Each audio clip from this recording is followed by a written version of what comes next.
இதுலதான் சார் உங்க கேரக்டர் நாங்க புரிஞ்சுக்கிறது. ஆனா ஒண்ணு, தமிழ்நாட்டுல ஆட்சி செய்யற நீங்களும் சரி, ஒன்றியத்துல ஆட்சி செய்யறவங்களும் சரி, நீங்க 2 பேரும் முதல்ல என்னோட கேரக்டரை புரிஞ்சுக்கணும் சார்.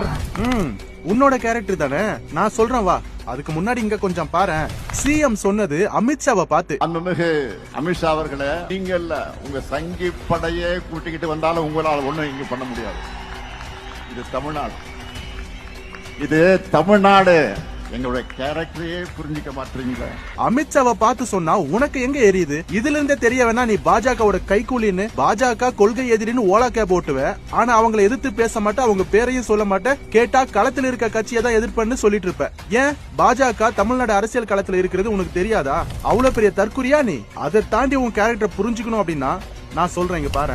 தேர்ந்தெடுக்கப்பட்ட அக்மார்க் நார்சிஸ் தான் உன்னோட கோர் கேரக்டர். ஷூட்டிங்னா லேட்டா போனா பிடிக்காதுன்னு சொல்லுவ. ஆனா மக்கள் உனக்காக காத்துட்டு இருந்தா 7 மணி நேரம் லேட்டா போவ. உன்னை பார்க்க வந்த மக்கள் கூட்டத்துல செத்து போனா அவங்கள போய் நேர்ல பார்க்க மாட்டேன். 1 வாரம் கழிச்சு வீடியோ கால்ல பேசுவ. அவங்களுக்கு ஆறுதல் சொல்றதுக்கு அவங்களையே மகாபலிபுரம் வரைக்கும் வர வைப்ப. பெரியார் கொள்கை தலைவர்னு சொல்லுவ. ஆனா நாள் குறிச்சு தான் தற்குறித்தனமா கூட்டங்களை நடத்துவ. நடிகை கல்யாணத்துக்கு போவ, இன்னொரு நடிகை கூட சேர்ந்து ஊர் சுத்துவ. அப்பெல்லாம் உன்னை பாக்குறதுக்கு கூட்டம் கூடாது. ஆனா மக்களை பார்க்க கரூருக்கு வந்தா மட்டும் கூட்டம் கூடி தள்ளிரும். அப்படியே சாதி எதிர்ப்புன்னு வீர வசனம் பேசுவ வாய்க்கிலேயே. ஆனா கவின் ஆணவ கொலைக்கு நேர்ல போய் பார்க்க மாட்டேன், குரலும் கொடுக்க மாட்டேன், ஒரு அறிக்கை கூந்தலும் விட மாட்டேன். தமிழ்நாடு மக்களை வச்சு நல்லா சம்பாதிப்ப, தமிழ் கடவுள்னு உருட்டுவ.